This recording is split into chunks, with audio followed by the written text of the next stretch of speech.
Yes, sir. Yes, sir. God damn it! Netta, fool. Netta. What's up, everybody? It's the Man Cop Paco.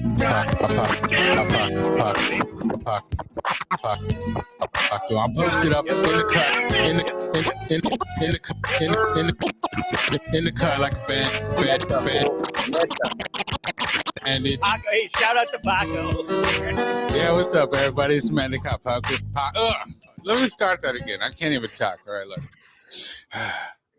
What it do, what it don't, you already know what it wants. It's the Man Cop Paco. Posted up in the cut like a bandage. And this is Mr. Popcorn, the Colonel from Down Under. Let's get a pop in. And today at Paco's Power Hour, we have a very special guest. He doesn't even need an introduction, so we're just going to keep it pushing. Yeah. I'm just kidding. We got Trucker Andy, is it Andy Q Public? I think you want to be called now. AKA Andy Q Public. Let's talk shit, Paco. All right, let's do it, man. You know, very special guest. You're from the All Apologies podcast, right? All apologies, yeah. Who are these podcasts? Oh, yeah. Also, who are these podcasts? I almost forgot about that one. More people will know that than All Apologies. Right. Who are these podcasts? One of my favorite podcasts. It's one of them, that I keep up with. Yeah. Like I always love hearing from you on the phone line. Oh, yeah. I do leave voicemails from time to time, and Karl seems to play them. Yeah, that's how we put this together. Right. Anyways, let's we're gonna go ahead and kick it off with everybody's favorite segment, and this is, of course, the weather segment. Hold on, let me find it. Hold on, everybody, relax for a second. The weather segment is coming up. Yeah, where did I put that? Hey, what's the weather like where you're at, Gene? Go ahead and kick it off. Thank you, Paco. Hello, Andy. Right, so Brisbane, Queensland, Australia. It is, it's Saturday about midday here. And it's 22 degrees centigrade. It is spring here. Yes, winter is over. There is sun. There is warmth. It's fantastic. And for you Yankees there, that's 72 degrees centigrade. Back to you, Paco. No, okay. Fahrenheit. Back to you, Paco. Yeah. What is centigrade? Yeah, go ahead, Andy. Why don't you give us an idea what the weather's like where you're at? Yeah, why are we doing this? We don't know. People love it. I mean, people love this. This is the number one segment, believe it or not. Well, hey, I mean, it's one of the 4 nice days of the year that we get in Rochester, New York. Upstate New York is mostly cold and rainy and shitty or snowy and gray, and there's no vitamin D. But today it was 75 and sun, gorgeous. Now it's 10 at night, and it's past my bedtime. I'm staying up just for Paco. That's what's up, man. I'm glad we could do that. I just want to let you guys know here in lovely Peoria, Arizona, it's about 85 degrees Fahrenheit, not centigrades. It's partly cloudy. We had a little taste of monsoon for about maybe 10 to 15 minutes last night, but that's over with. It rained just enough to ruin everybody's car, and then it stopped. But so it's a little bit humid. I'm a little bit sweaty today, but whatever. It's very nice. It's a nice place to be if you're looking for somewhere to be. Why don't you come there? Well, don't come to Arizona. We don't like out of town too much. Everybody's like, oh, Arizona got bad drivers. Well, it's all the bozos that come from out of town. I just want to say that. Yeah, I already told you I was one of those bozos once. No, but you don't live here. Like, they come here and they live. It's not cool, man. I'm just kidding. I don't care. You get used to that heat. It seems too hot. Yeah, no. I mean, when you hit 115 and up, it's not. You can't get used to that. You can't, dude. You need AC. You need it. It's a necessity, unless you want to die, because people die from heat stroke all the time. Yeah. It's wild. Yeah. It's not funny, Andy, but anyways, I approached Andy. It's funny. Well, when people are laughing at us when we got 10 feet of snow and people are dying in their cars, and everybody's just like, "Oh, I'm just kicking it in the sunshine in Arizona. Yeah, I am guilty of that. And Yeah. you know what? From now on, I'll pray for you guys when it snows. Yeah. Yeah, and I'll pray for you when it's 115. Nah, I'm good. I'm well equipped. I'm not worried. Yeah. But snow seems much harder to adapt to, if I had to guess. Everyone hates it. I've never really seen snow. Yeah. No, not really. It's fun. It's fun when you don't have to deal with it regularly. Right. Spencer says it's a dry heat. No one cares. Nobody cares, Spencer. Today it's a humid heat because it rained for like 5 minutes yesterday. But anyways, when I approached Andy, I said, hey, get on the show with me. He's like, yeah, cool. I said we could do an album review or whatever. And then he suggested an album that is titled, hold on, I put it. The album is called Business as Usual. That's right. Right. Let me pull that picture up real quick. This is the album cover here. Men at Work. I think that's the name of the group, right? Correct. Mm-hmm. All right. So this is the album cover. We're gonna start it off.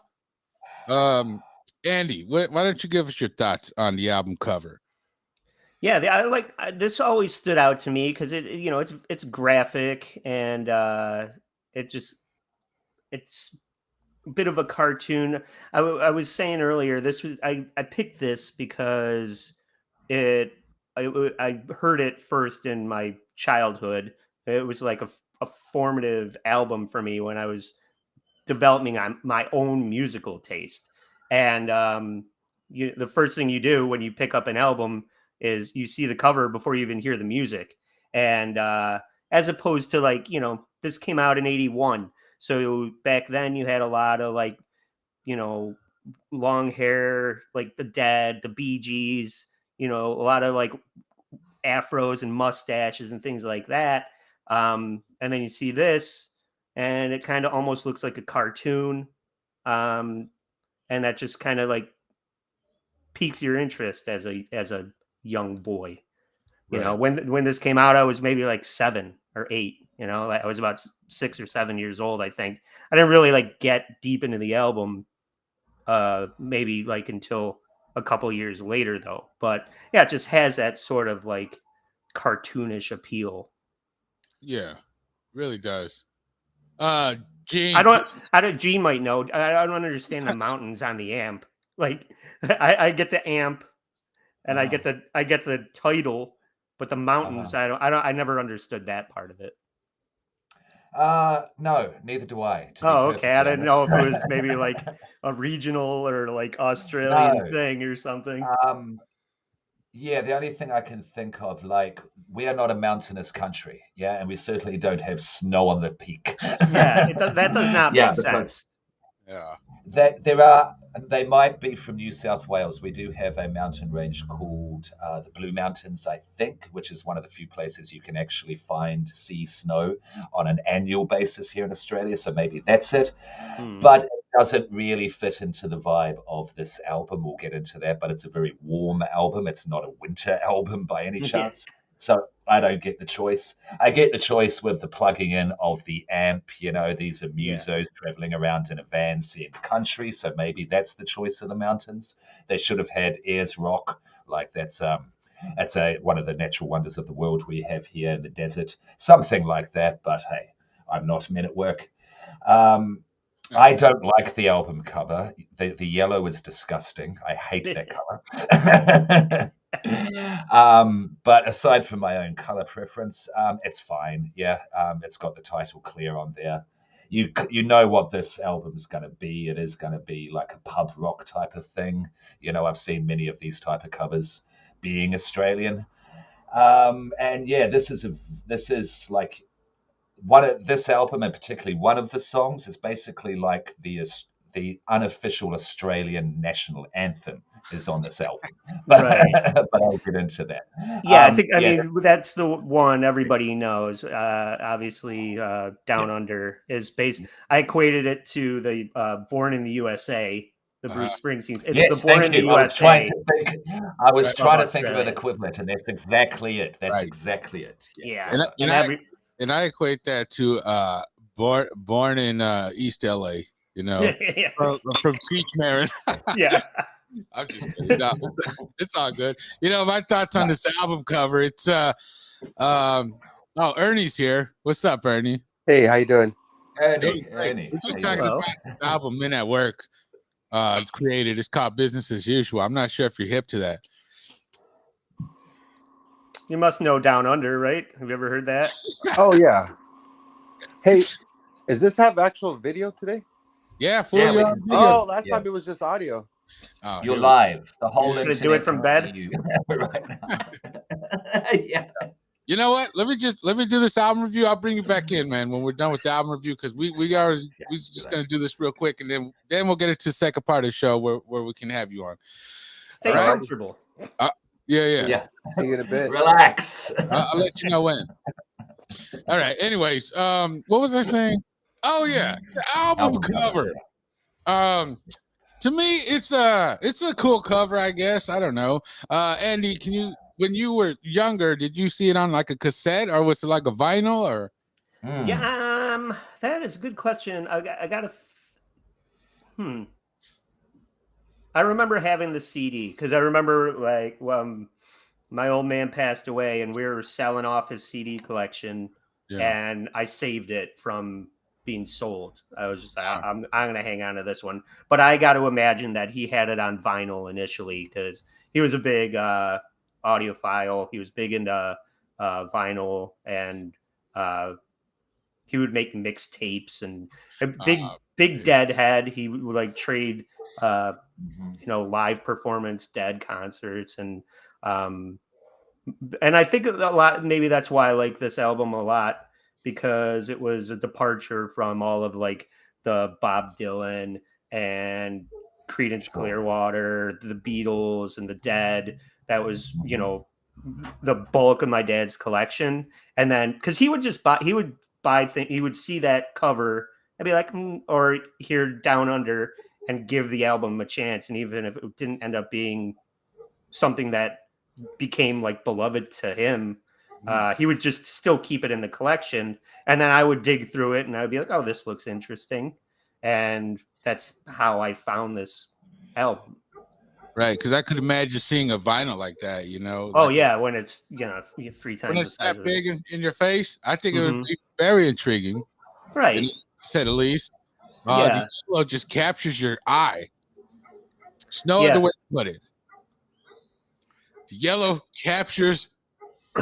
Well, I'll say this: they really do need to lean into the design of this album cover, because the members of Men at Work are not visually appealing human beings, right? I mean, So you see, this guy's from Australia. yeah, but you get the lead singer Colin Hay, right? He's got the lazy eye. I don't know if you're familiar with the band at all, Paco. Let's have a look. He's a very tall man, and he's got a lazy eye. Mm-hmm. So he's kind of disturbing to like if you're not familiar with him.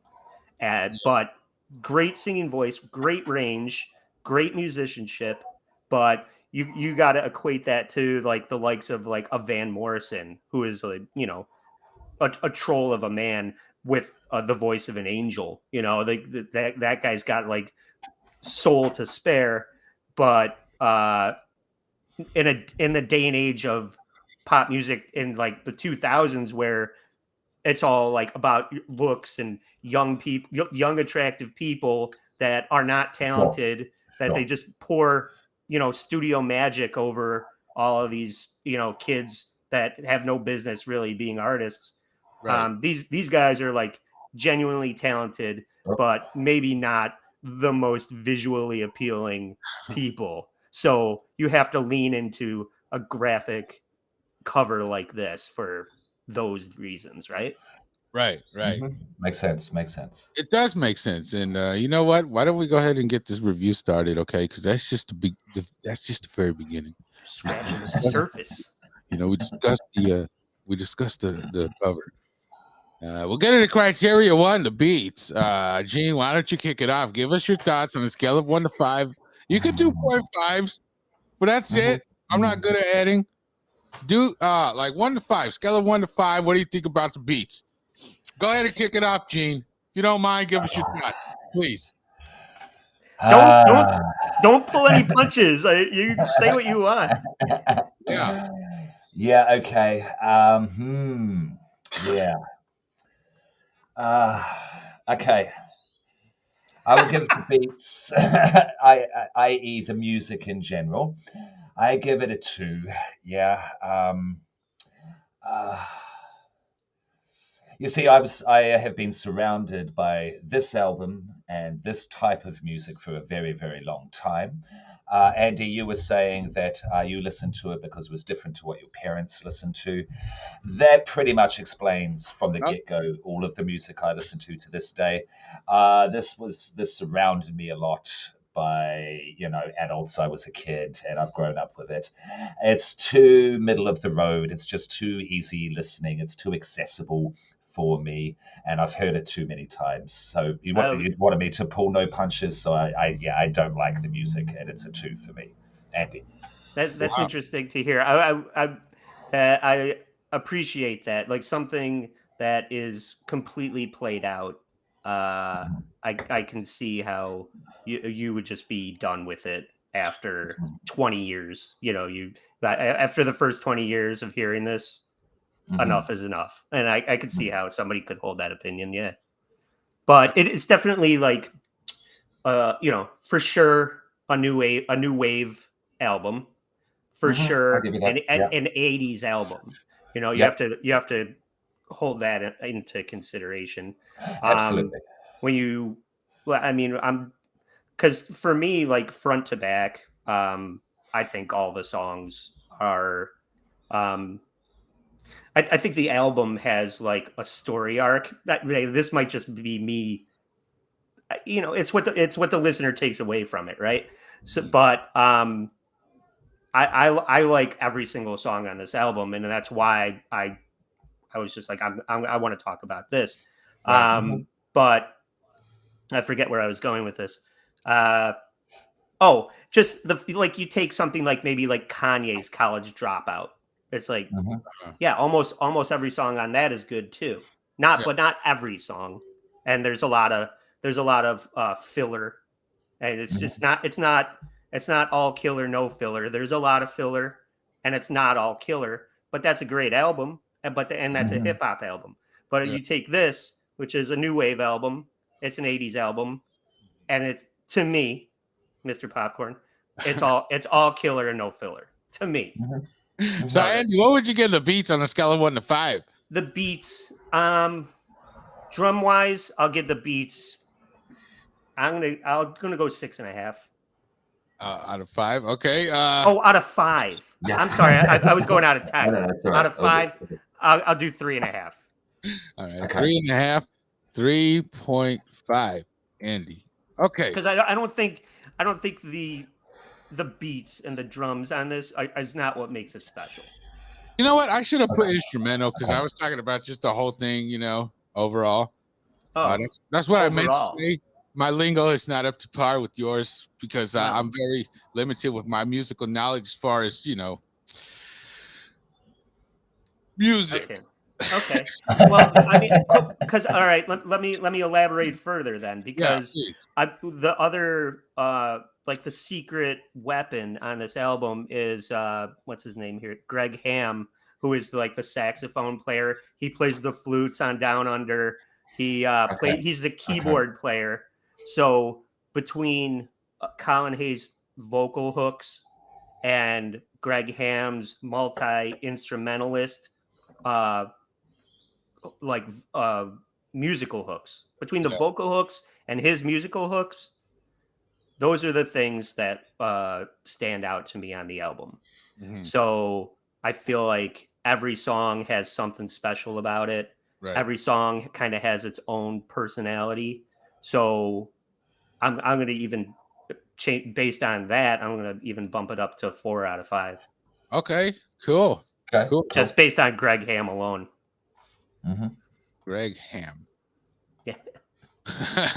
Ham and Hay, because Colin Hay and Greg Ham, Like the band didn't really last that long. This is kind of like a one and done album. It came out at number 1 in 1981. It was a number 1 album with a number 1 single at the same time. It was like a smash hit album when it first came out. And then after that, they did 2 more albums. They did like an 83 album and an 85 album that didn't really do anything. And then they were Okay. that like nothing really went anywhere for them after this was a smash hit. Right. All right. That's great information. I didn't expect this album to be well. Okay, I know I heard Down Under, of course. Right. Everybody knows that one. Right. So as far as for me, the beats, I would give them I'll give them a 3.5 because they're not bad. It really kind of feels happy. Like it's almost like they're happy to be alive. But then you hear some of the lyrics and it's almost. But we're talking about just the beats. You nailed it. Yeah. Go on. Right. So it put me in a good mood almost. I think the beats are very, very. I like them because they're not so dark, if you will. The beats. The beats are not right. Right. So I do feel exactly why I didn't like them. That's just me. Yeah. Well, it depends. Like if you want to get like hype and you want like something aggressive that's gonna pump you up. You want like a Wu-Tang, like 36 chambers, and that's gonna like get you hype. But if you want to like maybe you're in a bad mood and you want to change your mood, this is a good mood changer. This is also an album you could play if you're like, doing housework or, just something in the background just to kind of lift the mood just a little bit. As far as the beats, the beat, we'll get to lyrics soon. Go ahead, Gene. Sorry about that. Yes. No, it's absolutely made for being by the pool, having a few beers, barbecue down at the beach. It is very much an Australian tone to the music with everything. And I will have to say that with Down Under, like the flute work, that sort of thing, for creating something catchy that will stay in your mind for 40 plus years, absolutely nailed it. Yeah. So what was his name again? Did you say Andy? Greg Ham? Greg Ham. Yeah.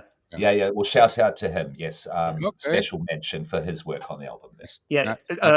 Gene, Paco, I was telling Paco before we went live and you joined that I was at the bar writing some notes about what I wanted to say about this album, and Down Under came on in the bar while Seriously? I was writing notes about it. That's how still in the zeitgeist Ridiculous. Down Under is. Yeah. Right. Okay. It's never going to go away. All right, what's up, Ronnie? Ronnie finally joins. He did listen to the album. Paco told me a different time, so I wasn't ready. You know what? My apologies. That's not even true, but we'll let it fly. Look, Ronnie, since you're here and you listen to the album, I want to get your opinion on what the album artwork is. On your, what do you talk about the album artwork? Give us your opinion. Let us know what you think. What do you feel? What are the first words that come to your mind? I don't think this was the original album cover, was it? Oh, Andy, can you remember back in the 80s? To my knowledge, this has been the album cover, but I could be wrong. I mean, like I said, I was like 5 years old when it came out originally. Right. Oh yeah, because initially it was black and white, not yellow. So my apologies. Oh, you could be right about that. Wow. Because there's a yellow version and a black and white version. Obviously, I was born in the 80s too, so I remember the black and white covered. But yeah, I think we're all, I was born in the late 80s, but whatever. You know what, Rodney? Why don't you give us your thoughts on the beats, man? Because that's where we were at. You came just in time. Just in fucking time. It's an 80s album. It's very horn and like synthesizer, like very synthesizer and horn, like heavy, a lot of piano.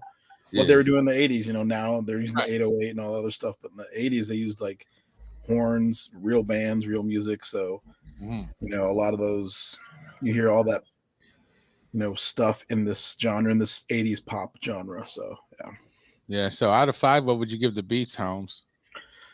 At that time, I mean, obviously, like they have actually quite a few, popular songs on the album. So I'm gonna go 4 out of 5. I mean, at the time, very trendy, very poppy at the time. you know, different than Madonna and Michael, but still like, you know, Aha and Men at Work and all that other stuff. So yeah, I like to say it's more like a Stevie or Huey Lewis in the News. yeah. Right? Those Like guys, they had a lot of Huey Lewis, stuff like that. yeah, because they had a lot of like a horn section. They do a lot of like 3-4 part harmonies. This is back like when like musicians actually had to like know music theory and be talented. They didn't have Pro Tools to edit it. You know, you had to get in the studio and like nail takes, like consistently nail takes, and you can hear like the chord structure. It's like not just like power chords. There's dynamic chord structure. There's dynamic musical parts that are played together. Like you know, there's just a degree of talent that it's like a higher degree of talent in the musicianship. Yeah, and it's unique.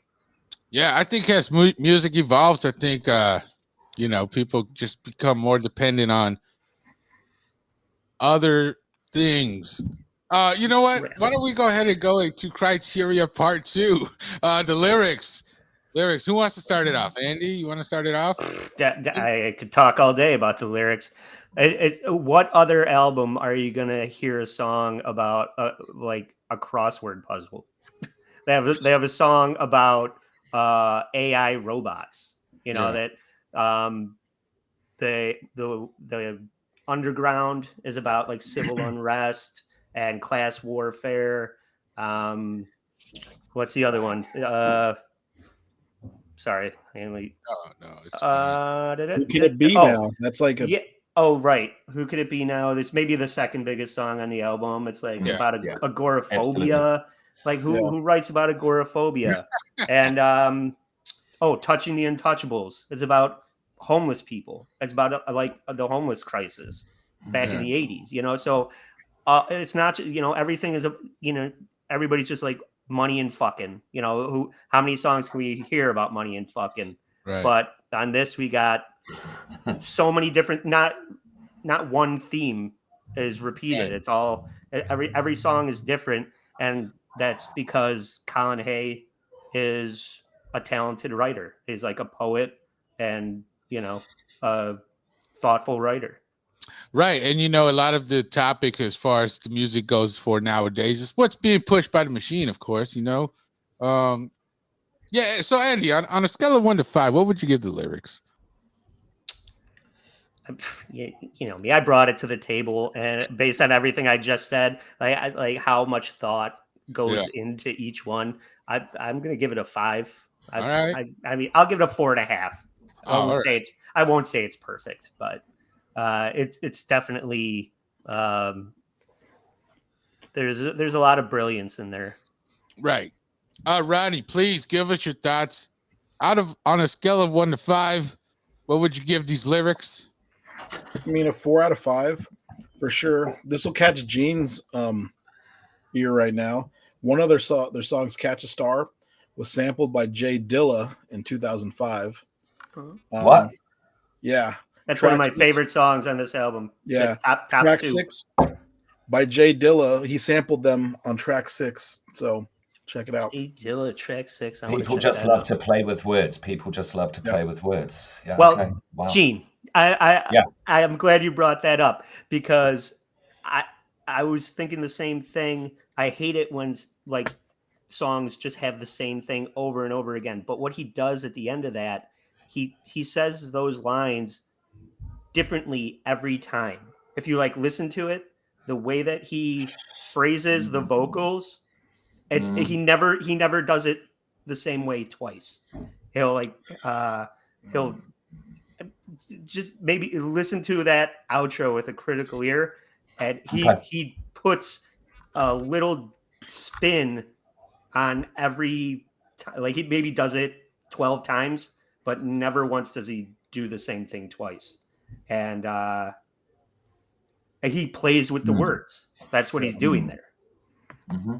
But I can see I get annoyed when something like that That song Valerie. Why don't you come on over, Valerie? Kind of does that too. It's just like the same thing over and over again. It's just like, okay, I'm done with this chorus by the time the song's over.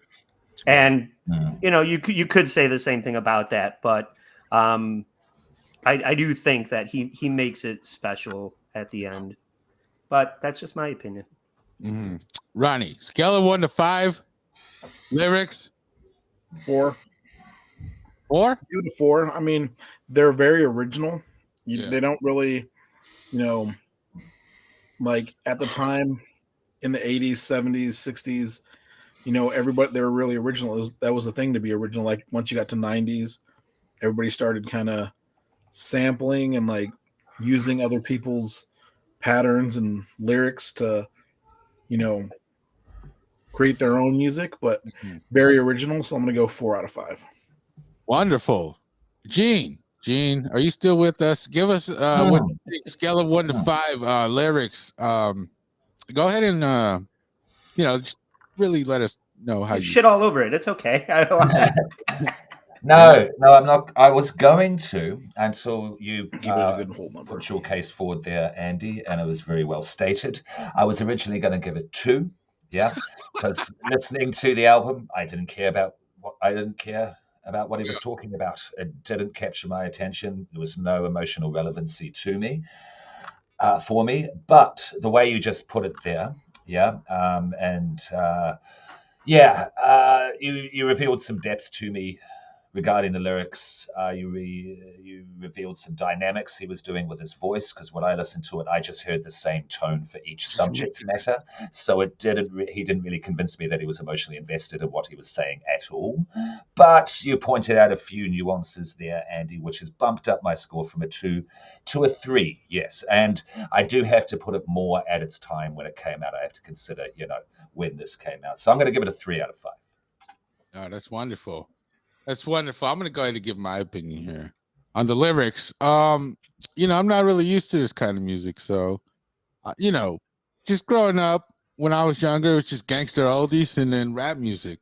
And then it turned to rap music, and then, but just mostly oldies, like, Motown, like old school. Like, so this kind of music, like when I had Karl on, he gave me some, what was that? The Brown album. Yeah. It was hard for me to really pay attention to the lyrics because it's just so different for me. Same thing with this. It kind of sounded all the same to me. The lyrics, I couldn't really pay attention. When I tried to pay attention, I found myself not paying attention. I'm like, oh, I should pay attention to the lyrics. And then by the time I do that, the song's already almost over. Yeah. But it kind of sounded the same to me. Yeah. If I could be honest with you. But so for that, I give it a 1. The song about Australia is the same as the song about homeless people. I guess because I couldn't pay attention, It's getting that way. It's getting that way. Yeah. I mean, you see Gene, he's already looking the part. Half there. Yeah. Well, the other thing I'll say about this album is it doesn't overstay its welcome, right? It's only 38 minutes long. Oh, no. So you're right. Yeah. it's pretty easy to get through.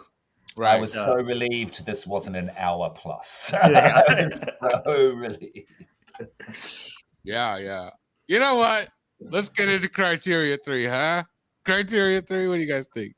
The hooks. Andy, would you please ask Gene to give us his opinion on it?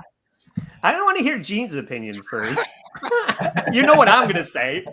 I'm going to say that Greg Ham is amazing. I'm going to say that the guitar work, like the things blend together. I really think that, I mean, I said I wanted to hear what Gene said, and now I'm saying what I think, but it's dated. It's extremely dated. How you don't even hear saxophone in pop music anymore. It's just not a thing anymore. No. So to go to bat for the saxophone work, for the keyboard parts, again, I just think that every song they went in there and they made choices whether it was like a vocal hook, like the Be Good and the Be Good Johnny song. Like you remember that after it's over. You remember the flute and Down Under. You remember the saxophone stuff and Who Can It Be Now? A lot of thought goes into stuff that you're gonna be remembering the next day. So I don't know. I think I'll go I'll go 4. I'm gonna give it a 4. Okay, that's good. Good. Gene, please ask Ronnie to give us his opinion on the Hooks out of 5. Ronnie, medical unprofessional. Yes. Men at work, business as usual. The Hooks, what say you? So the hooks aren't as catchy as the music. Like obviously there's very good like the choruses, not really hooks, more so choruses, but like so are like lyrical hooks and musical hooks different things? Because to me, a lyrical hook or a musical hook is a hook. I mean, hooks are hooks to me. I feel like I'll give it a 3.5 because the musical transitions and the musical like overlays very catchy. Sometimes it even overshadows the lyrics in some of the songs. Like you when you hear the song, you may not remember the lyrics, but you'll remember the beats. So give it a 3.5, maybe I'll go 4. Okay, 4. Yeah. 4, wonderful. Gene, can you ask me what my opinion is on the Hooks out of 5? Paco. Hey, Paco. Yeah, what's up, man? Hey, this album, Men at Work, business as usual. This fucking Aussie shit from the 80s. Got some hooks in there. Some hooks. What do you reckon? What do you reckon, mate? You know what Ronnie said. The music is just so powerful. I really do love the music, but the hooks, I couldn't really. The lyrics, I can't really remember the lyrics that well. I do know that the music was just lovely. It really put me in a good mood, but I couldn't pay attention to the words too much. I was just, shooting up some heroin, just relaxing, and then the lyrics just kind of flew over my head. Is this the first time you ever heard the album? I mean, aside from Down Under, you hadn't heard probably any of these other songs, right? Yeah, because I told you, I was never exposed to this type of music, really. I mean, unless you go somewhere and hear it, it's just a bunch of oldies, But so the music really overpowered, and it really it spoke to my soul. But the lyrics, I don't really remember the lyrics that much. I do remember a few here and there, but then I could be misremembering them. I don't trust my memory like that for the lyrics. I'm gonna say the hooks. I'll give them a 5. All right, Steve, give us what? The interesting thing is, perfect 5. Me and Paco grew up together. We literally grew up like maybe a couple blocks from each other. We're related. We're in the same family. We went to the same family functions. And I've heard a lot of the songs, and he hasn't. Which is like, it's kind of paying attention. Well, he was a baby. He was little. He was a little kid. I was born in '86, so I mean, I could see how this would miss a lot of people. It wasn't even. I mean, aside from when it debuted and it came out at number 1. Yeah. Like I said, it was only of that year. Yeah. Because then everything after that, they didn't really make a mark, in the industry beyond that one album in that 1 year. Right. Mm-hmm. Ronnie, can you ask Gene to give us his opinion? Gene, Mr. Popcorn. Good evening, sir, or good afternoon, where you're from. Can you give us your opinion on the hooks of this album, Men at Work? Absolutely, Ronnie. Absolutely. With pleasure. Andy, it's very unusual, actually, that you found this album at such a young age. I'm the Australian. Of course, I've heard Down Under, Who Can It Be Now? Never heard the album before. Yeah. Didn't even know it was called Business as Usual. So just as a point of interest there. This definitely came out at the right time. 1981, that new wave thing was popping off. Duran Duran is probably the biggest band out of this whole movement. So they definitely caught the wave. They rode the wave well. But in terms of hooks, I don't like hooks. Hooks serve a purpose in music, certainly popular music, because it's meant to get in your head. And 40 years later, this is still in all of our heads, no matter where we live in the world. So the hooks serve their purpose. They're utilized well. I just don't like hooks. I don't like songs stuck in my head. Certainly songs I'm not particularly a fan of. So I will give it a 2.5. So it's halfway between me being really angry at the hooks and me respecting how well the hooks are done, considering how hooks work. Yeah. That's good. I'm glad I can appreciate that, because it's like I never want to hear "You Shook Me All Night Long" ever again. Yeah, or Groove is in the Heart, Love Shack. Right, The hooks, these hooks of popular songs, forever they stay. Yeah. That's good. Okay. Yeah. Paco, if you would have stayed with me in Germany a little bit longer, Uh-huh. now I know in Germany they love 80s music. When I was stationed there, you go to a lot of the bars and the nightclubs. Yeah. I mean, even like when I was there in like the late 2000s, like 2010, they still like love 80s music like to this day. So I think that's why I kind of heard a lot of these songs. I know. It's crazy out there in Germany. I like Germany. I should go back one of these days. Because they look at me and they call me American. You know what I'm saying? Over here in America, they look at me and they call me a Mexican. It doesn't matter. Look, criteria 4, we got production. Andy, please give us your thoughts on the production. Out of 5, on a scale of 5, you can do 0.5. Taking a piss. Do me last. Oh, very good. Yeah, like I said, it was a whole different ball game back then. The tools and the editing that they had to go through. I wasn't prepared for this question, honestly, Paco. I'm not real deep with audio quality. I'm more of like I listen to the notes that are being played and not the quality of like how good it sounds. And I know that can like make or break a lot of things for people, especially when it comes to my podcast, the audio quality of that. So I think that a lot of hard work went into the instrumentation and getting live performances down on wax. Yeah. So it was just harder to do back then. Right. And I think that's respectable. Yeah. But that being said, I don't really know that much about it, so I can't speak to it. So I'm going to say 2.5. 2.5.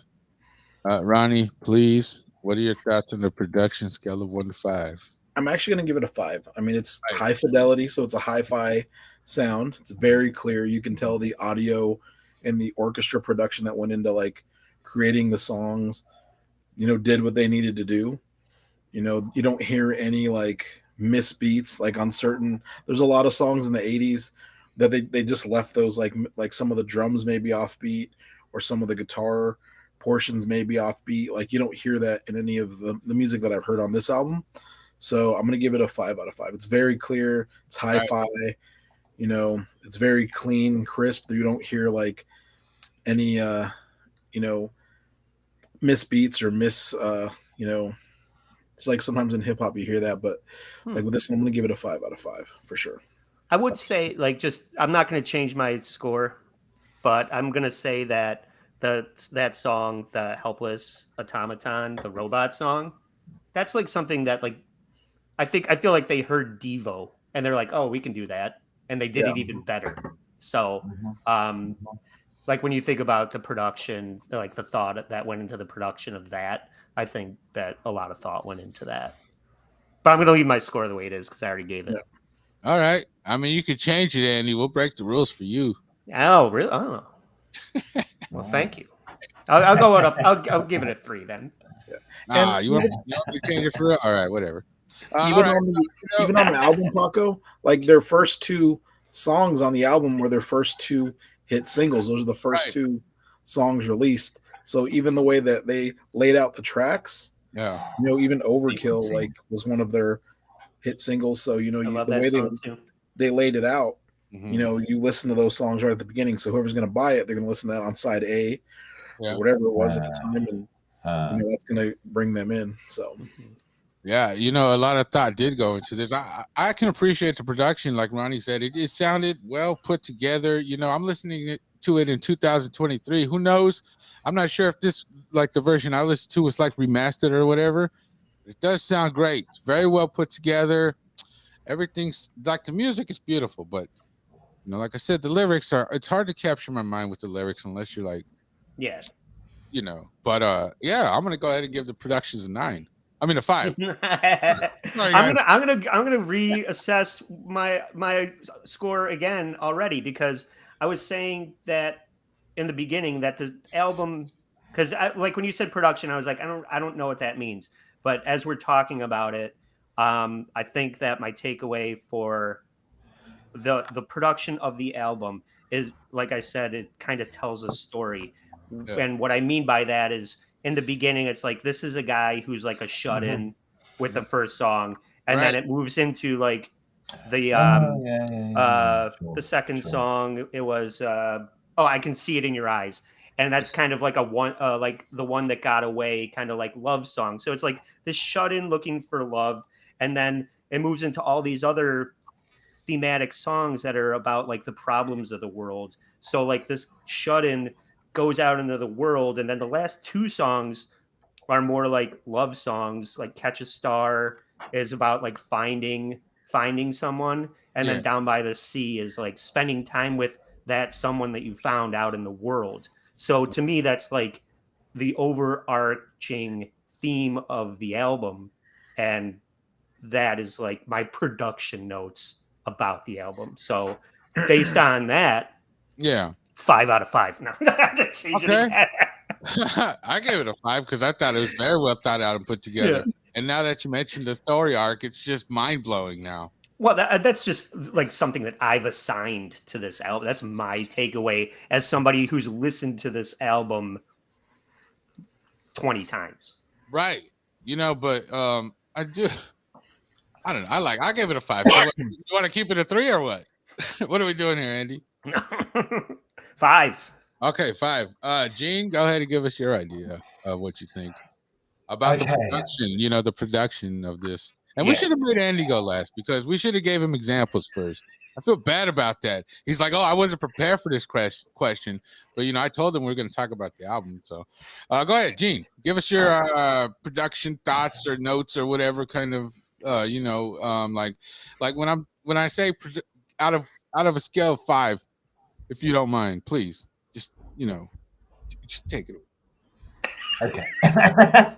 Good segue. All right. Okay. What a host. Yeah. All right. So this is a very subjective question for me in terms of production. So we're in 1981. I liked how you talked about Devo there, Andy. Yes, I can see some Devo influence. You could even take that back to Gary Newman as well. You could call him the godfather of the whole new wave thing at that time. Just my little bit there. And what they did is they basically amplified those production values to pop sensibility, to pop music sensibility. Very clean, very warm, very rich sounding. You know what I mean? You can absolutely hear everything. Everything is placed correctly in the mix, so you can hear all elements, all instruments, the voice clearly.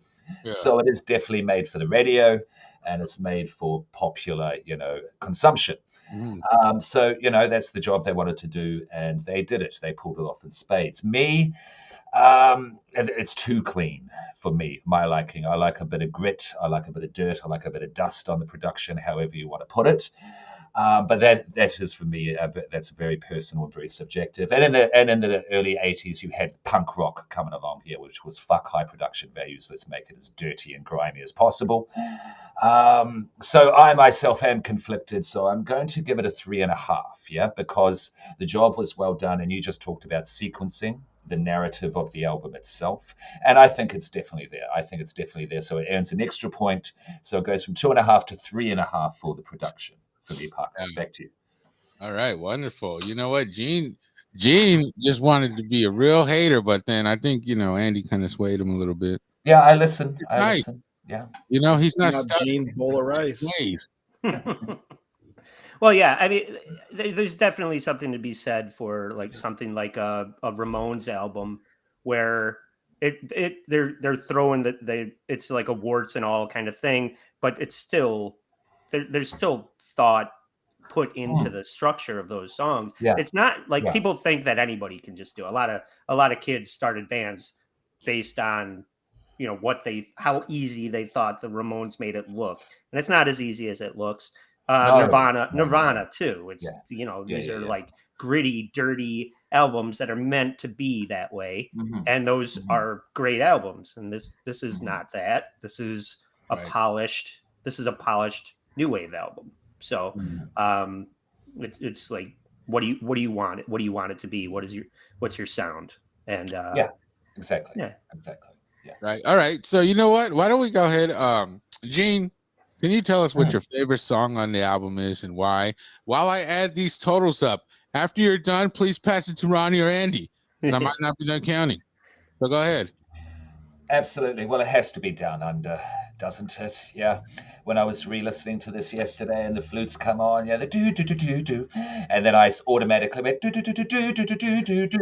straight away. Yeah. And yeah, it's a song of my childhood. It's a song of my life, And having lived in New Zealand and Australia, there's all sorts of personal, shit mixed up in the song for me, being Australian. So yeah, it's definitely Down Under. Ronnie, what's your favorite track? I'll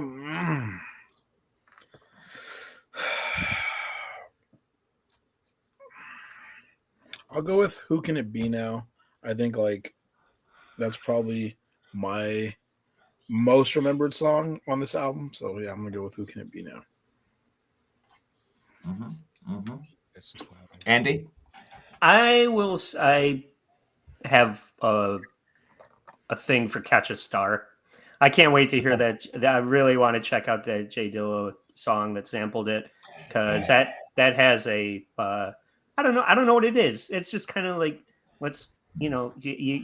you take a big toke and sink into the couch and listen to Catch a Star. It really just kind of like takes you to a different place. It's different from a lot of the other things on the album, and it's just got like a more of a vibe that I enjoy. Yeah. And that, I'm just trying to go pull a deep B-side. Everybody knows Down Under is like the big hit, but as somebody that's heard the album many, many times, you want to find maybe the secret track that's on there, and I think that's Catch a Star for me. All right, wonderful. My favorite song, it's that it's just the first one, the Who Can It Be now. That one, it's just I remember hearing the song before, but it's probably my favorite on the album. It's a great song. I would go back to it, All right, so now I got the totals. Ronnie, I'll give you yours first, and you give us your thoughts if it reflects your opinion. 17 out of 20. This album, you gave it a 17 out of 20. Yeah, I mean, that's how you feel. Yes, if you think about it, in 1981, when this album came out, it was the #1 album. You got to think how many other albums came out at that time. Rick James released an album. The Rolling Stones released an album. Prince released an album. The Police, Phil Collins, Motorhead, Iron Maiden. Tons of albums, tons of artists that we think of as top tier artists release albums at this time, and this was a #1 album at that time. So to be a #1 album in that year, it definitely 17 out of 20 would definitely reflect that. Wonderful. Gene, you gave it an 11 out of 20. Does that reflect how you feel, man? Yeah, pretty much. I mean, it's not a terrible album by any means, and at its time, it did its job. It's nothing I would re-listen to. Saying that, I am glad that I did hear it because being Australian, this is a classic Australian album, and it's good music knowledge to have under the belt, having listened to all of this album and not just do do do do do. Yeah. All right. And of course, with Down Under, I have to shout out the song for promoting the greatest food in the world, the greatest condiment spread that has ever existed. I mean, if anything could be married to bread better, I don't believe you. It is Vegemite. Yes. Yeah. He gave me a Vegemite sandwich, the greatest meal that God has gifted Earth. Can you school me on what Vegemite is, Mr. Popcorn? Yes, one moment. Keep talking. It's okay. It's very salty. I know that. I've tried it before. Oh. It's wheat germ, I think, or something like that. It's like fermented wheat germ. No. It's vegetable. It's vegetable extract. It's yeast based. It's a vegetable extract. And here it is. That is Vegemite. Yeah. Interesting. It's like a peanut butter spread kind of like style. Oh, all right. Yeah. Where did it looks like molasses. Where did you put that finger? Yeah. Oh, gee, no. That's too much. That's too much. This is how we brush our teeth. Yeah. Wow. Oh. So is that like the mayonnaise of Australia? Is that what I'm to understand? Yeah, the mayonnaise or the mustard, Oh. That's basically our main condiment. It's like MSG on crack. It's like It's so strong. It's so strong as well. Imagine just getting a spoon of yeast. Okay. All right. It looks like diarrhea. So it does. I'm very disgusted right now, but I'll still try it. All right. So 14.5 is what I gave it out of 20. I think it reflects how I feel. I'm probably not going to go back to this album, but I'll probably hear it from time to time. Andy, you gave this 17.5, which is the highest score. Yeah. I mean, that makes sense. I'm the one that wanted to talk about it. But like I said, this was, a formative album for me. It's also, I think it takes a lot of turns. It gives you a lot. I mean, there's a lot of saxophone. We've established that. But I think that each song does something different. Right. So it's not a very boring song, and more like because I'm in a band with Karl. Karl was talking about Primus. Primus is like that too. It's like you never really know what you're gonna get track to track on this, and I like that out of it. It's a little bit unexpected, and it's also upbeat. I'm an upbeat guy. I like upbeat music, and it's just like something that it's not like something that I liked like for my entire life. I kind of like went back to it after I started playing music. So it's just like I said, it's just something that spoke to me when I was young, and it's stuck with me over the years. So whoops, wrong one. Yeah, no, it makes I'm glad that I could expose you to it, Paco. Even if it's not something that that it's not your cup of tea, right? You could still see the value there. Yeah, no, the music was great. It's not like the album Karl recommended, which I do go to frequently, and it was a perfect score. I've never done that, but what, the Brown album? Yeah, you didn't give that. Nobody likes the Brown album. Yeah. It's okay, Andy. When I go visit Paco again, I'm going to be playing this. I'll play this album on repeat when I go visit him. Well, you should. To do it. Yeah. Oh, even Primus fans don't like the Brown album. Oh, see, I'm not a Well, now I am, only because of that album. But yeah. Yeah.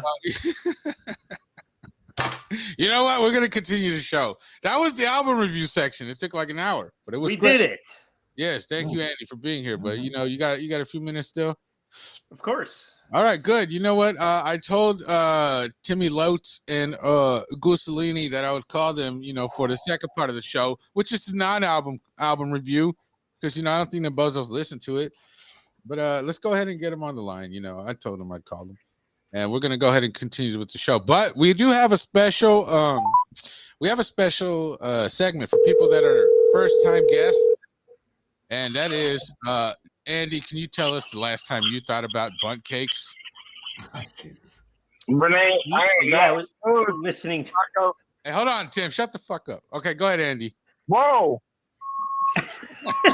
Andy, the honest answer is never, not Right. once. Right, that's the right answer too. Okay. What is it? I don't even know what that is. A bunt cake? Are you Ronnie's eating a eating bunt one. cake? Ronnie's eating a bunt cake. He came prepared. That's a cookie. All right. All right. Shut up, Tim. You know what? Everybody, welcome Tim, and I think Gussolini's on the line, right? I would never eat a bunt cake. What it do, man? How you doing, Mija? All right. You know what? We're gonna Is go he ahead and backing up a truck? Yeah, This is where the audio's going to get real. Yeah, they're men at work. Look, let's get into it's whack. Ronnie, do you got to it's whack? Go ahead and kick it off, man. Bunt cakes. No, yeah. The this hurricane that was going through Florida was pretty whack. Not in Florida, but I'm going on vacation to Florida in about a month, and I was definitely super worried about this hurricane and my possible venture to Florida in a month. So, yeah. Okay. Hopefully, everybody over there is doing well and okay. So, yeah. So, hurricanes is that relatable to you, Andy? Are hurricanes whack to you? 100%. I mean, you know, Carl's got a house down in Florida, Paco. I'm trying to go visit, and if a hurricane blows it away, what am I going to do for vacation? Oh, wow. Fully relevant to me. Wow, you and Carl spend a lot of time together, huh? Gene, is hurricanes too much. Wait, hurricanes being whack, is that relatable to you? It's not really. I mean, I understand the concept, but it's not relatable to me. I've never been in one. We do get them down here up north. Hope to never be in one. And yeah, shout out to people in Florida. Stay safe. Right. Can I say something real quick, Paco? Yeah, go ahead. Hi, Julie. Oh, Hi, Juliana. Shout out to Juliana. I call her Juliana. Yeah, Huli. that's my cousin. Huli. Anyways, Gussolini, is hurricanes being whack relatable to you? I mean, come on, what are we doing here? Gussolini! I feel like I'm on a morning show. All right. You know what? Timmy. Oh, my bad. I'm eating myself. I'm eating my house. I'm eating a chicken nugget. Yeah. All right. Never mind. Timmy Lotes, is the hurricanes being whack relatable to you? Go ahead. Just give us. I live in Arizona, so I don't have to really worry about that. But, it's a tragic event. And for Ronnie, what I suggest to you, look up The Equalizer. And Denzel's work can probably help you out, buddy. Make you live longer. Wow. Oh, you know I can't hear what he's saying. Something he's deep throating the microphone. Can't really hear him. He's been known to. Andy, who do you prefer to look? All right, relax, Timmy. Do you prefer to watch a Keanu Reeves movie or a Denzel movie? Go ahead. Just give us your thoughts. Oh, interesting. I hold Training Day up as one of my favorite movies. But I do like The Matrix is also a masterpiece. The first one, none of the other ones, just the first one. So, I mean, I guess I would prefer to watch The Matrix over Training Day, but they're two of my favorite movies. Okay, good. Timmy Lotes and Keanu Reeves is the right answer. All right. It's not. It doesn't matter. It's a preference. Okay. Timmy Lotes and Ronnie, they're beefing about Keanu Reeves and Denzel. They just got differing opinions, and they want to force each other to have the same opinion, which is kind of gay to me, but whatever. Well, I mean, just to elaborate on that, like Denzel is easily the better actor, though. but Wow. the John Wick movies thank are wildly entertaining. So will you take The Matrix and John Wick? Has Denzel ever made a franchise as good as John Wick or The Matrix? No. But is Denzel in Glory way better than anything Keanu's ever done? 100%. No. Apparently, you've never seen Bill and Ted's Excellent Adventure. I have seen Probably it one of the many greatest times. You're saying, movies. okay, so Bill and Speed. Ted better than Glory? Yes. Mhm. I went to basic training at Fort Knox, Kentucky, where they shot Glory. Horrible. Okay, what does that have to do with liking the movie? Whoa. It doesn't matter. Whoa. Well, wait a second here. Why did you say Glory? That's offensive, dude. You What? won an Oscar for that movie. Yeah. Great. Who's Oscar? That's a Sylvester Stallone movie. You know, I think he Oh yeah, I forgot. Kellen doesn't know what Oscar is. Here. Let me put on my Tim hat since he's goofy as shit. Oh God! Should I put up the beef segment? Anyways, Andy, do you have a what's whack? Like something that's whack to you? You know what I'm saying? Like, just Yeah. you know, like hey, child support's whack. Whatever, something. Yeah.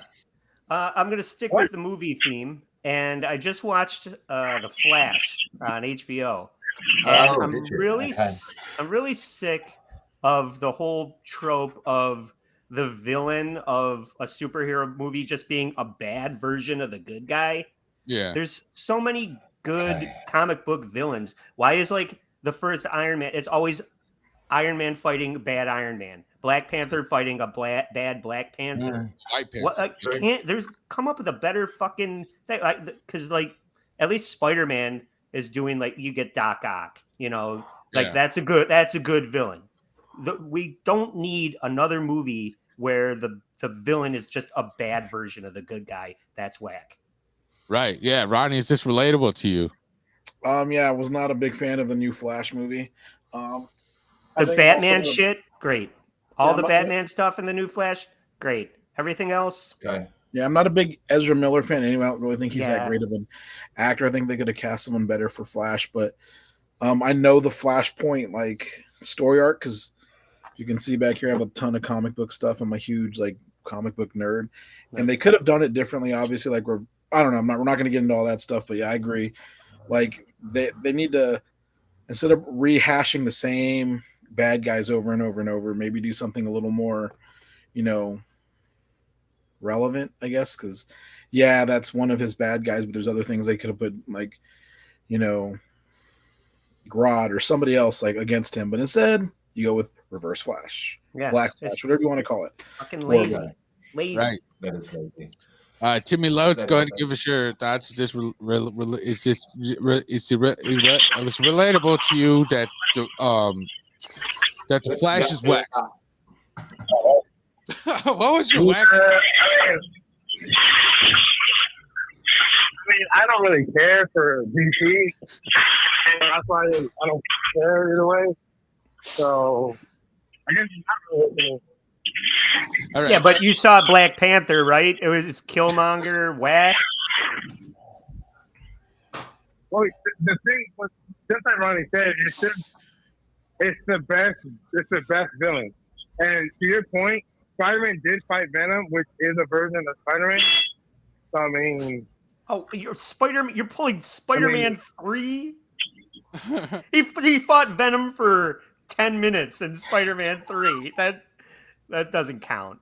Right. hey, that 10 minutes counted. All right, Venom was on the screen for 10 minutes. Let me tell you. I mean, for Killmonger, yeah. They did Venom dirty. Venom's been done dirty ever since he's been on screen. Right. Gene. All right, Gussolini, are you still with us? I can never tell with Gussolini. All right, Gene, go ahead. No, yeah, it's just chicken nuggets are taking a lot of me. All right, Gene, go ahead. Is this relevant to you? This, it's whack. Yeah, no, it's relevant. I don't like it either. I totally get it. It is lazy writing. Yeah, I'm not going to watch the new Flash movie. Flash is not a character that interests me, and this Ezra Miller seems like a complete jerk off as well, so I don't want to support him either. Yeah, but I get you. At least with Batman, you've got the Joker. It is like it represents the dark side of Batman's psychology. You know what I mean? Yeah. And so at least it's more nuanced rather than just being the opposite, like a black blah blah blah versus a white blah blah blah. You know what I mean?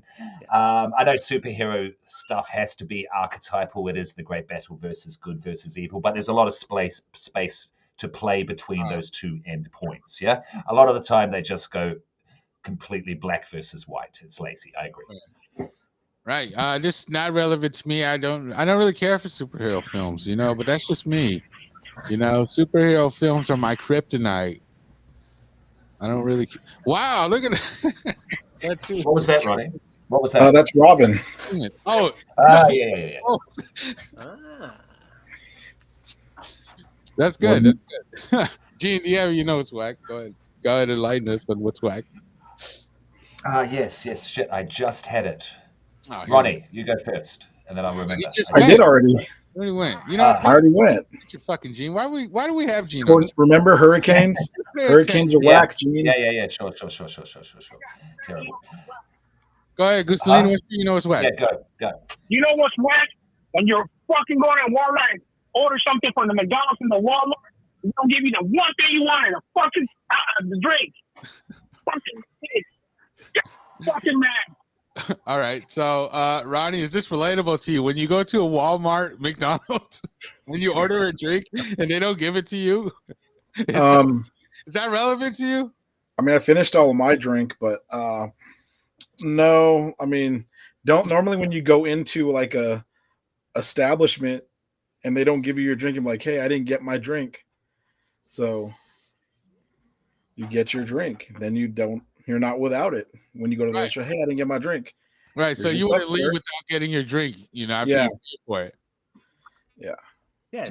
It's whack for all of the 30 seconds where you go, hey, you forgot my drink, and then they give it But to I know Goose and Tim are in like a hurry, so obviously they're dropping off to Walmart and then they got to go. But right, yeah. But I mean, I wouldn't forget a drink if I paid for it, right? Gene, Walmart's and McDonald's, the McDonald's inside the Walmart. Is it whack when you don't get a drink when you pay for it, or are you just asking for it? Well, wherever the McDonald's thing, yeah, but people make mistakes, I would just ask for it. Hey, you forgot my drink, and then boom. Right, it's the most catchable. It's the first catchable thing. It's not like you ordered 2 sandwiches and then you're driving away in your car. You open your bag and there's only 1 in there. Right. So you know that you're walking away without a drink. All right, let him I should explain myself better. Yeah, go ahead. I had paperwork in my hand. My printer on one, and the paperwork in the other. Then I thought it was gonna give the same size they gave me the drink and the food. No, it's this size. So she got me with the E50A. I went across the counter at the other side. I just walked away, and that's what I was eating. And I wanted to order. I was like, oh fuck! They charged me for a soda, and they didn't give me shit. Gusselini, I think you're just a bit retarded on this one. I mean, you should have asked for a drink. I know you know you're thirsty. I have had it happen on Uber Eats to me though. Oh, see, that's different though, Ronnie. Ronnie, I can sympathize with you. But Gusselini, you're just stupid, dude. Like, why wouldn't you just go back and get the drink? Because I'm already in the trunk. I look around the Walmart. You know how much it takes to walk around a Walmart? It's not that hard. I do it all the time. No, you don't. And you always complain. Tim, is this relatable to you, or is Gusselini out of line? I think Gusselini's out of line a little bit. He's out of line. And he's out of line because I was on the phone with him. When he placed the order, he literally asked for a drink. He had to wait for the order to get up and then leave. So he purposely did it on purpose. It's easy enough to go back inside. And realistically, he shouldn't be doing it. We're at work. Don't do work. Yeah, but we got to eat, Tim. I think you're out of line for saying that. No. You know, Gusselini takes a very long time. Eat Walmart for fries. You know, you have more than enough time. to make sure he had a fucking drink before he left. Okie dokie. Well, you know what, Andy, I think you already told us it's probably not relatable to you because it's so stupid. Like if you're inside a Walmart, McDonald's, it's not a drive-through, you know? Yeah. Yeah. I do feel like it's the first thing you would realize you didn't have. It's the most fixable problem. Yeah, you hear that? You hear that, Gussolini? Andy thinks you're stupid. All right, Gene, you know what's whack now? Yes, I do. Yes, I do. How would I explain this? Right. Okay. So this is the scenario. We've got a festival happening here in Australia, a music festival. It's a rock metal music festival. Yes, I am 46 years old. I have to say this before I become grouchy old man. Do you know who's headlining this festival? Men at work. Fallout. Primus. That would be better. That would be better. They would both be better. Fallout Boy. Yes, Oh. Fallout Boy. Yes. You know who's second? You know who's like the you know, Blink there's always the 182. band before they headline it. No, that would be better. Limp fucking Biscuit. Yeah. Limp fucking Nice. Biscuit. And you got it's like- tickets? And huh? It's like And, no, 1998. this is yeah, exactly. And the band that I want, the two bands that I want to see, way down on the list, way down the bottom, will be playing at 1 o'clock in the afternoon, and they're both extreme metal bands, which should be at midnight. And no, they're going to be playing at 1 o'clock in the day when it's sweaty as fuck and you're trying to find a drink. Yeah, I don't forget my drinks. And and I know it's getting old, but for God's sake, Fall Out Boy and Limp Bizkit, who the fuck cares? They're a joke. And this is the big festival we've got since post-COVID. That's whack as fuck. Done. Wow. Can I ask who the bands you want to see are? Yeah, Behemoth and Slaughter to Prevail. You would have said So I like Gua, I extreme. would've laughed. I like extreme metal as well. That's a Gua, big I know. like disparagement of genre styles. Like, You can I have some also grew up brekkie with- and some metal, Gene. You'll be fine. So basically, Jeans, you know it's whack. It's like they didn't put his the bands that he wanted to see at a better time at a concert. Is that relatable to you, Andy? Because emo is becoming nostalgic. It's becoming into that kind of classic rock nostalgic phase, like My Chemical Romance, but on the verge of becoming a classic rock band. But Andy, take it away. it's inevitable. I mean, it's relatable. Everything to me is I can relate to everything. And what I will say is you're going to beat the traffic. You're going to get home early. That is So true. it's a good look at it that way. It's a good thing. Yeah. Oh, that's good. Gussolini, is this relatable to you? I don't know if you're paying attention or not. 9 times out of 10, you're not, but is it relatable? All right, folks, I think Gussolini died.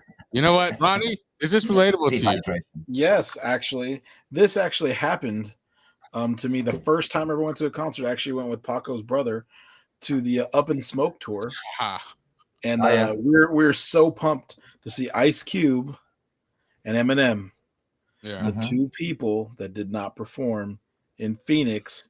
We went to the concert. Very Shit. disappointing. Oh, So yeah, Wow.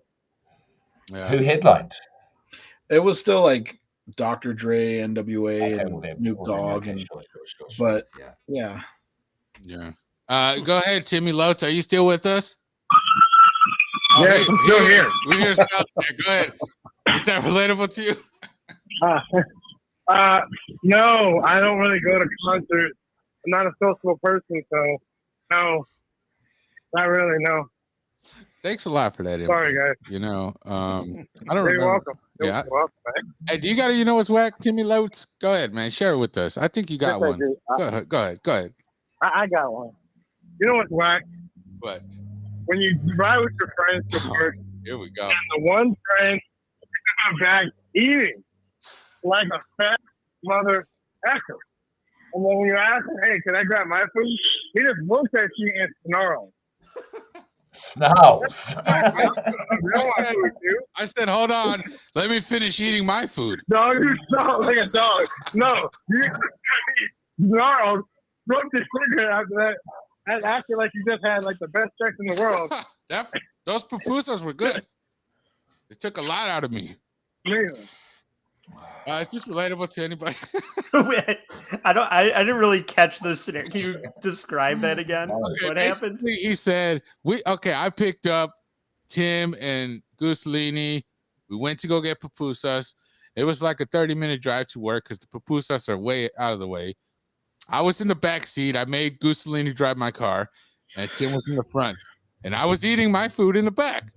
He asked me for his food. I think I told him no. But whatever. I don't know. I gotta say that as a passenger, is he driving the car, Paco? No, he wasn't driving. Oh. No, but here's the thing. I gave it to him, and then he gave it back to me and said, you know what? I'll wait till we get to work. I said, okay. And then I started eating. And, pupusas are a mess. I got to use all my energy to make sure I don't spill anything in the car. Oh, my God. What is a papoose? Is that the Vegemite of Arizona? What is that? A pussy samosa. No, it's like, what is it? Like masa with like cheese, and then they had chicharrones in it, which is pork. It's like a quesadilla with pork. Oh, Very okay. good. Sounds like messy to eat in a car, though. Yeah, it is, because they got beans and rice, and then they got the pato sauce, and it's just a lot. And it's Salvadorian food. It's not Mexican, but it's very good. Is that relatable to you? It's not relatable to me. No. Not in the slightest. I didn't even know what it was, so it's not relatable. Huli said classic Paco. I guess so. Not car food is what Rachel said. And then Ivan thought it was Pup USA. Okay, I don't know what that means, Huli. Anyways, Ronnie, is that relatable to you at all? No. No. Okay. Remember, he snarled like a dog. It wasn't like he said no. He snarled like a dog. Listen, Tim, I gave it to you once. You gave it back. No. Yes, I don't want to hear this. I gave it to you the first time. Gene, is that relatable to you? That's my No, I don't know what pussy samosas are. I don't eat in the car. Oh,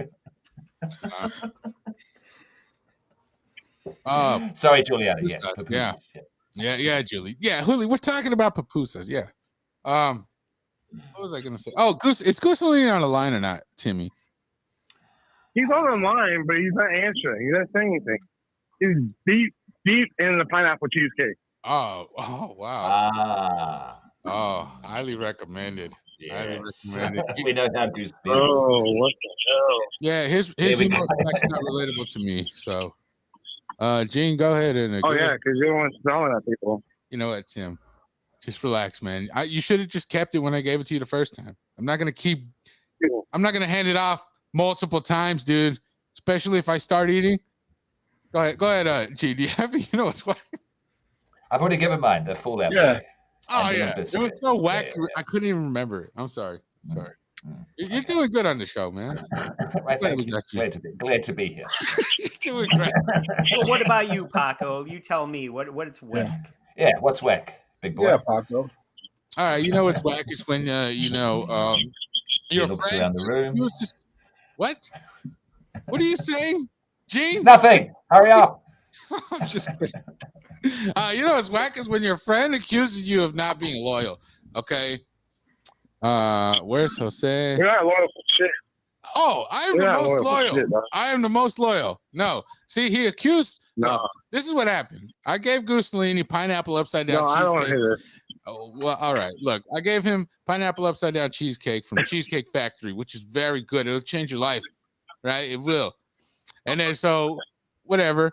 He thought I was telling other people about it. And then he started accusing. He sounded like I was cheating on him or something. I was just telling. I never told anybody else about the pineapple upside down cheesecake. He's saying that it got. He told everybody. All right, Tim. Anyways, everybody knows. I know, but he's saying it's like a thing that's only for us to know. It's like everybody knows about it. I don't know. He got upset with me and thought I was unloyal at that point. And I said, "How am I unloyal?" I just say that's whack. Yeah, that's whack. That's what I'm saying. For him to be accusing me of that.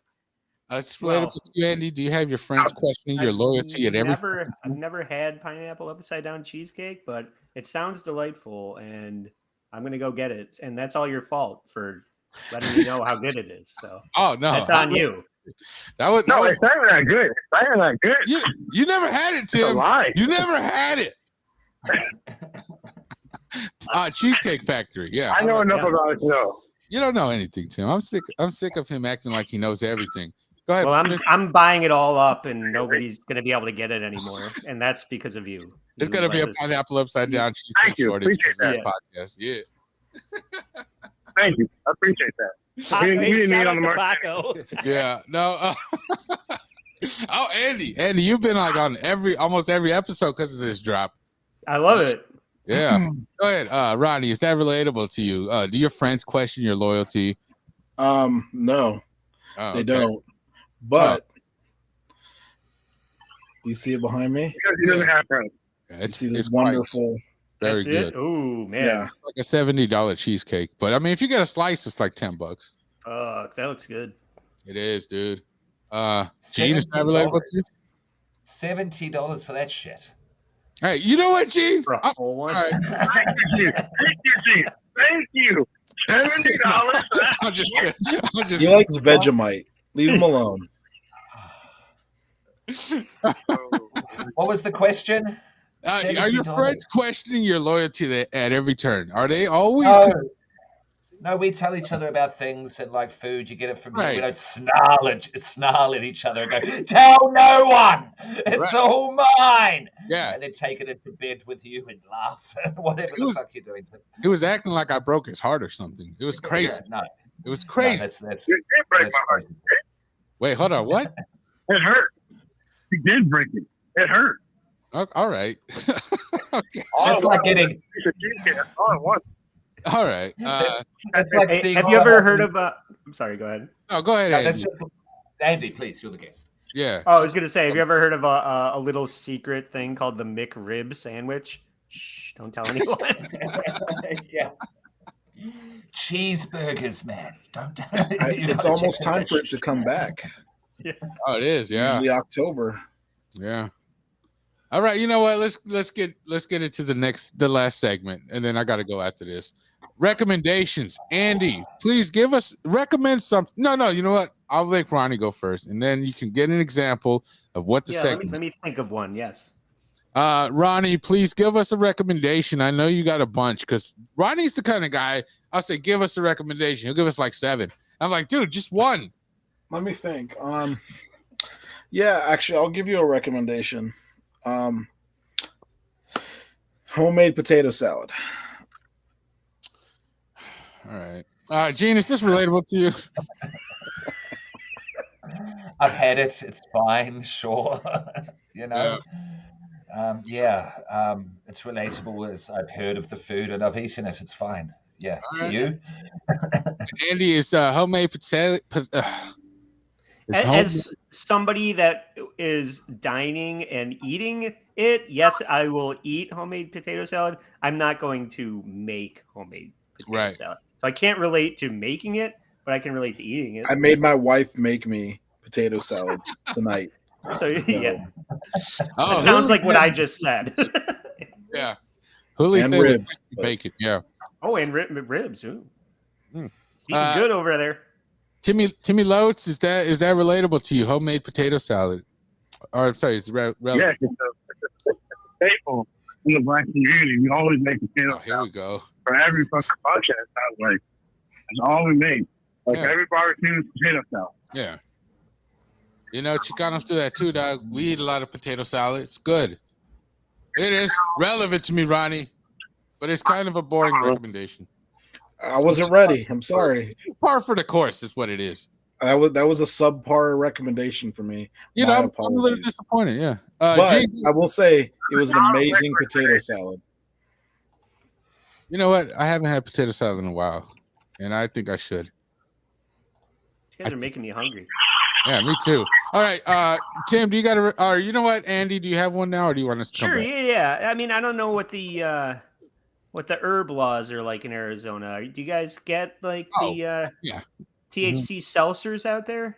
THC seltzers? Yeah, it's like it's called Cycling Frog, and it's like a fruit infused seltzer water.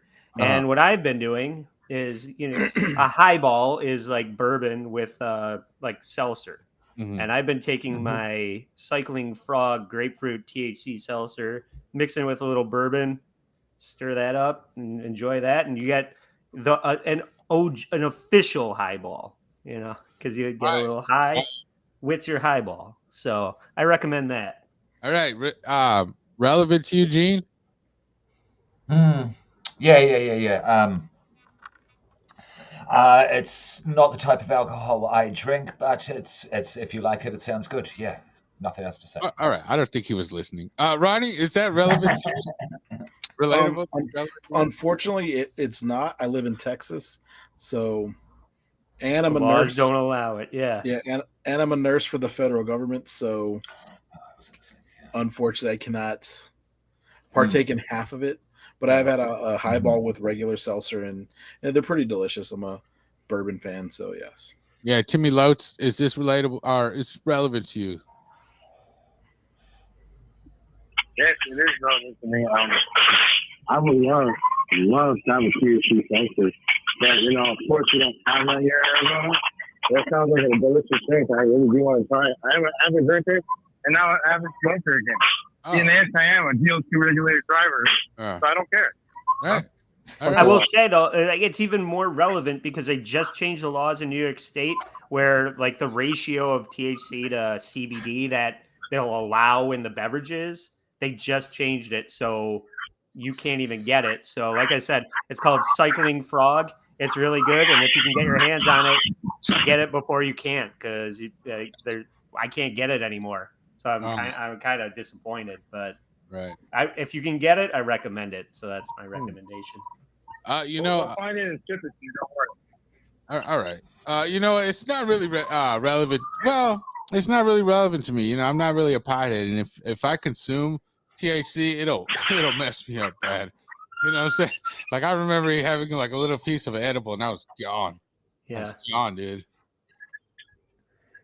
Everything about you, from looking at you on screen, tells me that you're a pothead. But so I learned something today.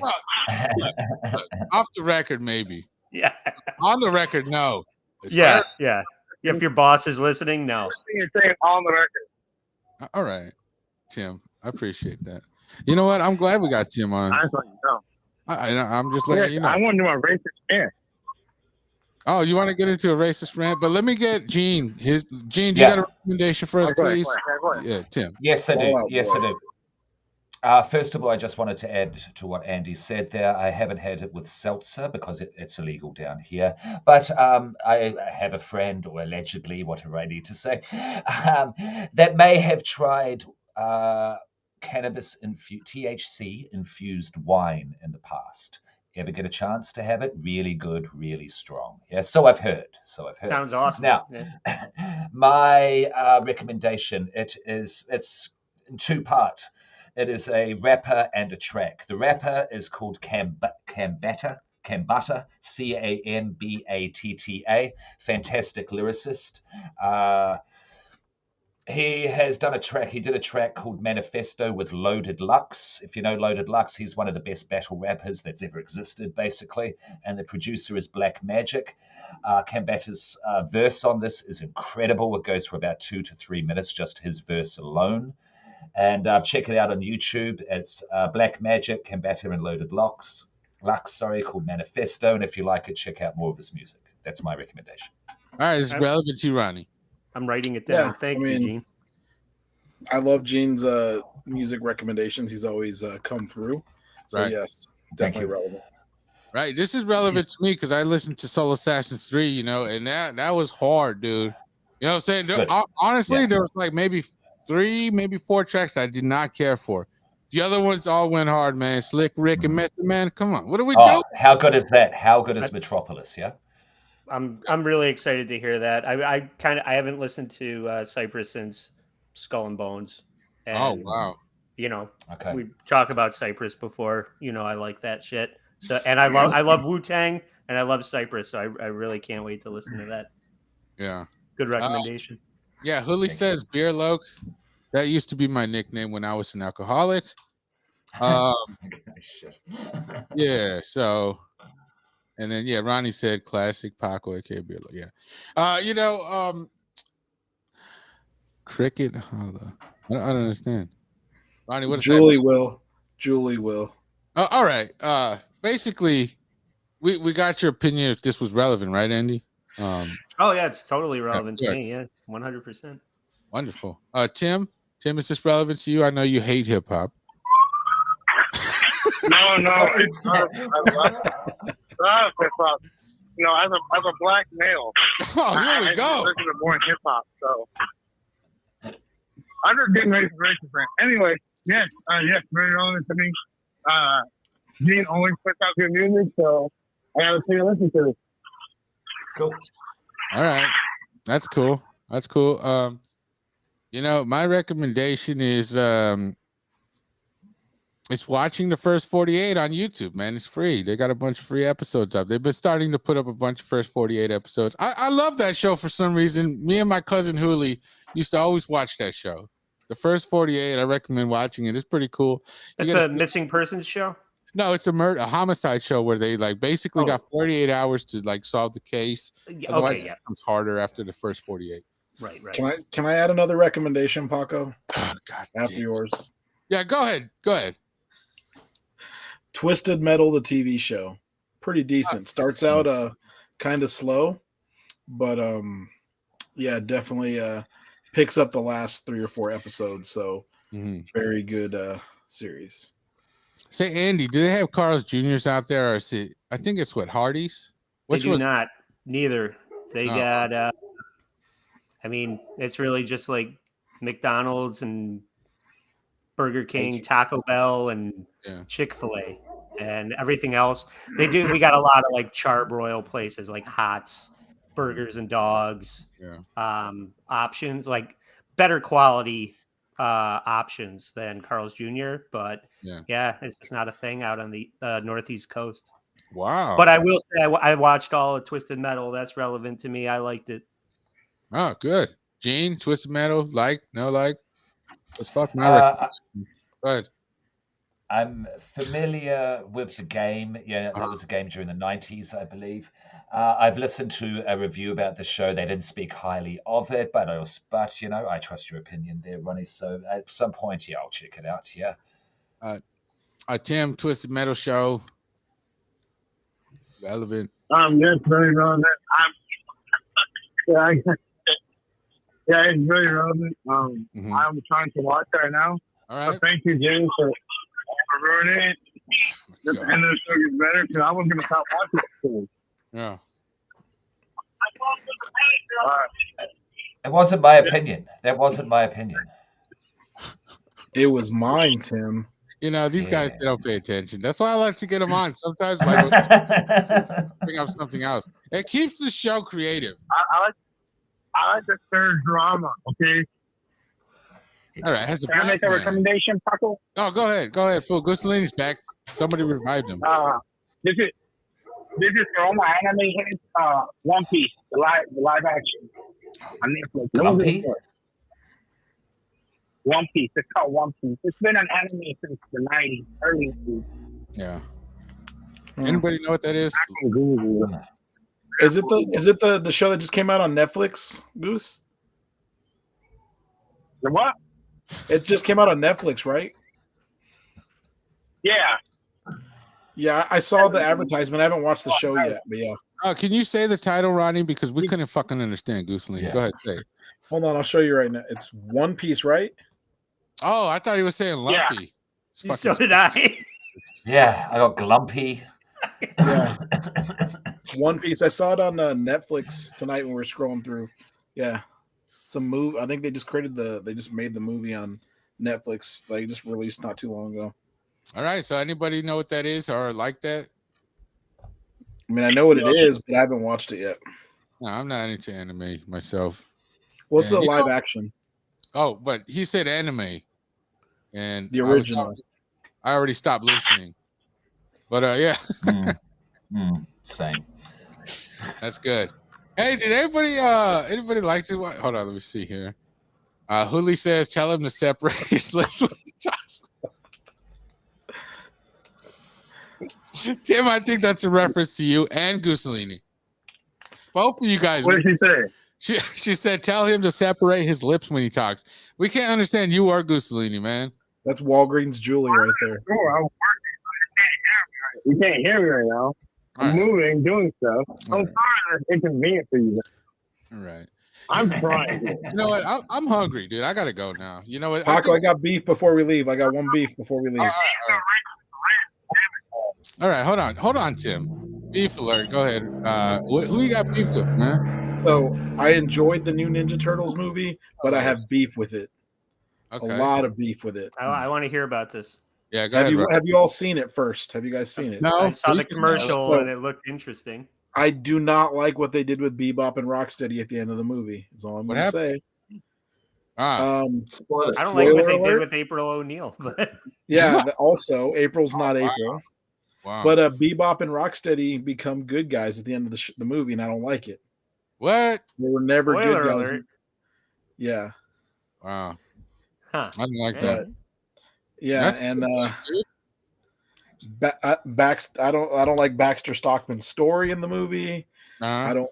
It just you got to watch it because they ruin stuff with Splinter. I just yeah.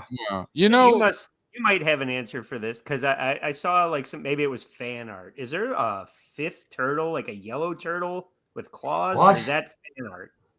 So, the Asian turtle? What's happening? There's a lot of extra yellow mutants. turtle.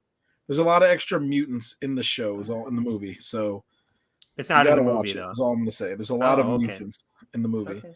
But I don't like what they did with Splinter. I don't like what they did with Bebop and Rocksteady. I don't like what they did with Baxter. I thought it was not in it. There's no Shredder. What? Yeah. I thought it was, I thought the animation, when I saw the preview, I thought the animation was cool. But then now you're saying all this, and now it's probably like all PC. I ain't with it. But my son loved it. Oh, here we go. But it's all about the children. I watch it because of my son too, but Yeah, but like there's no Shredder. I don't like what they did with Splinter. Not a big fan of what they did with Bebop and Rocksteady. No Foot Clan in the movie. What the fuck are they fighting then? Yeah, I can't tell. Racism and transphobia. I can't tell you. Yeah. Homophobia. White men, right? They're fighting white guys. I feel bad for you, Andy, because you can't be openly racist like us, man. It's fun. Yeah. I'm just here to be the bad guy now. Thanks, Boomer. I mean, you should watch it if you're a Ninja Turtles fan from the 80s, 90s. Yeah. You should watch it, just to critique it because you'll have beef with it. I'm pretty sure too. All right. Speaking of racism, Tim, go ahead. We don't got much time here. I got to go eat. Go ahead, give us your racist rant, I guess. So Andy, how many times can the person say the N-word before it becomes too belligerent? Can you translate what? Okay, he said, how many times can you say nigga before? Go ahead. See? Stop saying that. God damn it. What? The fuck was that? He said, okay. So he's helping Goose get his drink back. I don't know. Paco. Go ahead. Paco says the N-word belligerent. It's what does belligerently mean? Okay, they're saying it too much. They're saying it overly to make me upset for no reason. All right. And they're saying it to random people. They're not saying it to normal people. They're going up to random people like, what up, nigga? What up, nigga? I'm like, God damn it, dude. No, that's not even true. It's not even partly true. Yes, it is. Yes, it is. No. He's out of line, folks. George? What? Anyways, that was. Everybody. Oh my God! Here we go. Look, we just sprinkle it in here and there for a little flavor. But Andy, how many times can you say the N-word before it's belligerent? Is what he's asking. Belligerent? I mean, his word choice is fucking something. If you're black, you could say it a lot. You could say it all day, and it's never belligerent. You could say it once, and no matter what race you are, if you're saying it in a malicious, angry way, then it's belligerent. I don't think Tim knows the definition of belligerence. Belligerence means saying something in a warlike or aggressive manner. Just because you say something, but you don't say it aggressively. Yeah, you can say anything. Nah. Go ahead, Yeah, Goose. flagrant. Somebody get that nigga a dictionary so he knows what the definition is. Fun. Go ahead, Andy. Say the other word. Oh yeah, okay. Nincompoop. America. That word, that N word. Nah. All right. Well, that concludes the episode. I mean, we ended on a very good racist note. You know what I'm saying? And Ronnie wants to share this. I can't hear. Tim, shut up. Tim is making. It's either Tim or Gussolini, but they're both making. They're at work right now. So, yeah. You know what? Let's close.